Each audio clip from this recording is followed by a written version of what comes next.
बिल्कुल एकदम देखते ही रह गए। सुंदर सा शरीर और इतना अलौकिक उनका चेहरा दृश्य था कि परशुराम जी भय देख के ही एकदम से वो हो गए कि अरे ये कौन है। फिर भी जनक से कहते, रे जनक, ये धनुष किसने तोड़ा। अब जनक जी सब चाह गए। जनक जी कहे, इतने राजाओं की इतनी भीड़ लगी क्यों है, बता, जल्दी बता, नहीं तो तेरे जितने राज्य में तेरा जहां तक कि तेरी जमीन है मैं उलट पलट दूंगा, मैं तेरा सर्वनाश कर दूंगा। श्री राम के फिर चरणों में पड़े और कहे कि हे राम, मैं अनजाने में तुमको बहुत कुछ कह दिया, बहुत गलती हुई मुझसे, मुझको ऐसा नहीं कहना चाहिए। और अब हम जो है, अब हम समझ में आ गया हमारे कि आप क्या हैं, क्या चीज है। मैं बहुत बड़ी गलती किया जो कि आपको इस तरह से कहा।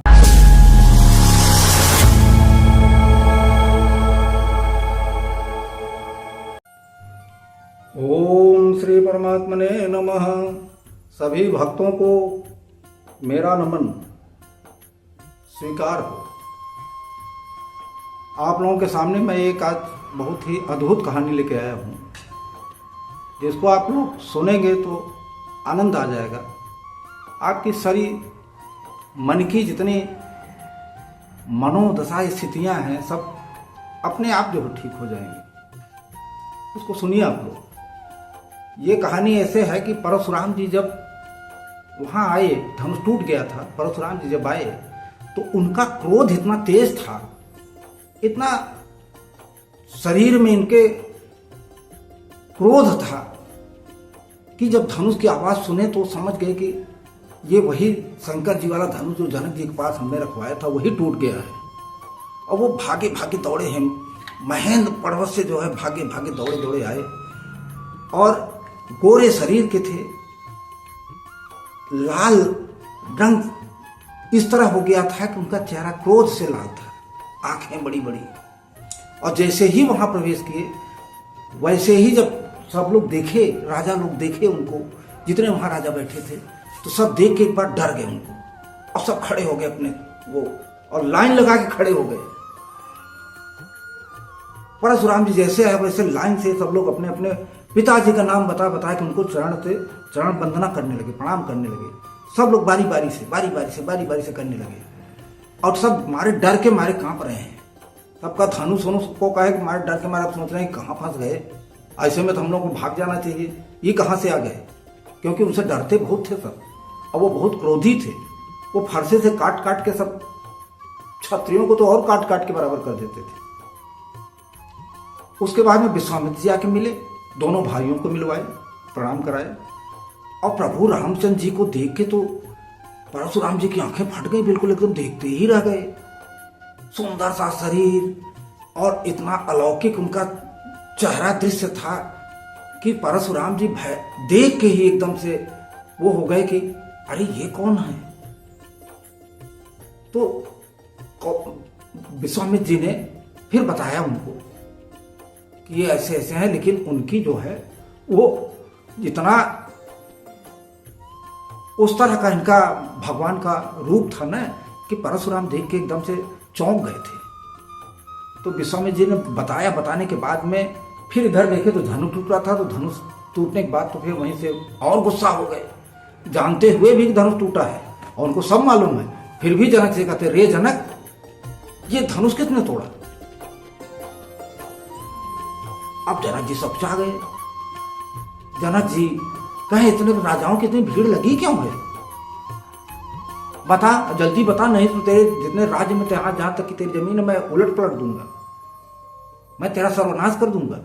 जनक जी कहे, इतने राजाओं की इतनी भीड़ लगी क्यों है, बता, जल्दी बता, नहीं तो तेरे जितने राज्य में तेरा जहां तक कि तेरी जमीन है मैं उलट पलट दूंगा, मैं तेरा सर्वनाश कर दूंगा। इस तरह से उनको कहा। जनक जी एकदम से कांपने लगे, डर गए, तो अपना थोड़ा इधर उधर बताए। उसके बाद में भगवान से नहीं रहा गया, प्रभु श्री राम से नहीं रहा गया। तो उन्होंने कहा कि हे नाथ, यह शंभुधन नाथ शंभुधन भंजन हारा हो, यही क्यों एक दास तुम्हारा। अरे आपका कोई दास ही तोड़ा होगा। तो कहने लगे कि दास तो ऐसे नहीं होता कि धनुष तोड़ दे और काम इस तरह का करे जो कि दुश्मनी का काम हो, बुराई हो, ऐसे दास थोड़े ना होता कि ऐसे तोड़ दे धनुष को। इस तरह उनसे होती रही तो अब वो उल्टा सीधा बोलते चले जा रहे थे। तो लक्ष्मण जी से नहीं रहा गया। लक्ष्मण जी से भी क्रोधित होकर कहे कि अरे हे मुनिवर, हमने तो लड़काई में बहुत धनु ही तोड़ी है, तब तो आपने कुछ नहीं कहा था। आज आपको क्या हो गया कि धनु ही पे इतना ममता है, कितना मारा क्रोध किए जा रहे हैं। अब जनक अब परशुराम जी तो लक्ष्मण को देख के और क्रोधित हो गए कि लड़का तो बहुत बोलता है, ये बालक बहुत बोलता है, हम फरसा से इसको काट देंगे, मार देंगे, ये करेंगे, वो करेंगे, दुनिया भर की बातें करने लगे। तो लक्ष्मण जी भी कम नहीं थे, वो बहुत बराबर कहते गए।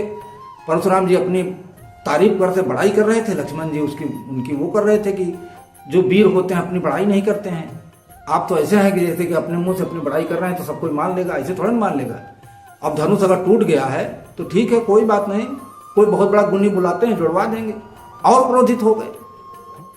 इस तरह करते करते काफी देर तक वार्तालाप होती रही। तो प्रभु श्री रामचंद्र से नहीं बर्दाश्त हुआ, तो फिर उन्होंने परशुराम जी से फिर कहा कि अरे नाथ, काहे इस तरह से कहते हैं? आप ब्राह्मण हैं, आप अगर हमको ललकारेंगे कहीं किसी रण में तो हम क्षत्रिय हैं, हम एक बार काल से भी लड़ेंगे। ऐसा नहीं है कि हम वहां छोड़ देंगे, हम काल से भी लड़ेंगे। मैं जो है क्षत्रिय हूं, और आप अगर ललकारेंगे तो काल से भी लड़ेंगे, लेकिन आप तो वैसे ही बड़े हैं, ब्राह्मण हैं।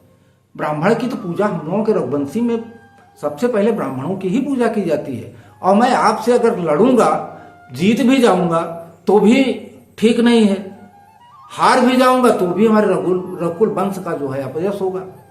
तो इसलिए दोनों ठीक नहीं है, तो मैं आपसे लड़ूंगा नहीं। तब उनकी जो है आंखों का, दिमाग का पर्दा खुला। तो उनके पास एक धनुष था, भगवान विष्णु का धनुष था। वो उसका जो है डोरी ओरी खींच के ही रखते थे उसको। अब उनके समझ में आ गया कि एक भगवान है, अवतारी है ये। वो उनको कहे कि ये धनुष जो है आप लीजिए और मेरे मन का संदेह जो है दूर कीजिए कि राम रमापति कर धनु ले हो, खैचहु मिटई मोर संदेहो, देत चापो आपो ही चली गयऊ। परशुराम मन विस्मय भयऊ। जैसे ही धनुष उठा के देने लगे, उस धनुष को आम आदमी नहीं चढ़ा सकता था, कोई भगवान ही उसकी शक्ति हो वही चढ़ा सकता था। तो जैसे ही धनुष निकाले, वैसे ही धनुष अपने आप प्रभु श्री राम के पास चला गया। अब परशुराम जी एकदम से विस्मय होकर उनको देखने लगे। श्री राम के फिर चरणों में पड़े और कहे कि हे राम, मैं अनजाने में तुमको बहुत कुछ कह दिया, बहुत गलती हुई मुझसे, मुझको ऐसा नहीं कहना चाहिए। और अब हम जो है, अब हम समझ में आ गया हमारे कि आप क्या हैं, क्या चीज़ है। मैं बहुत बड़ी गलती किया जो कि आपको इस तरह से कहा। इस तरह जो है परशुराम जी फिर वहाँ से चले गए, वन में चले गए तपस्या करने के लिए। अब वहाँ के राजा लोग ये सब देख के तो भागने लगे कि जब परशुराम से कोई ये वो कर सकते हैं, तो अभी तक तो हम लोग कह रहे थे कि अब इनको धरो धरो धरो, सीता को ऐसे थोड़े हम जाने देंगे, अब भागो यहाँ से, भागने में ही कल्याण है। तो वहाँ से जितने राजा थे फिर भागे फिर वहाँ से चले ही गए। और सीता जी का उसके बाद विवाह का कार्यक्रम शुरू होने लगा। इस तरह जो है इस कथा का अंत यही होता है। इसके आगे कथा हम अगले भाग में फिर आप लोगों को सुनाऊंगा। तब तक के लिए जय श्री राम, राधे राधे। बोलिए सियावर रामचंद्र की जय, पवन सुत हनुमान की जय।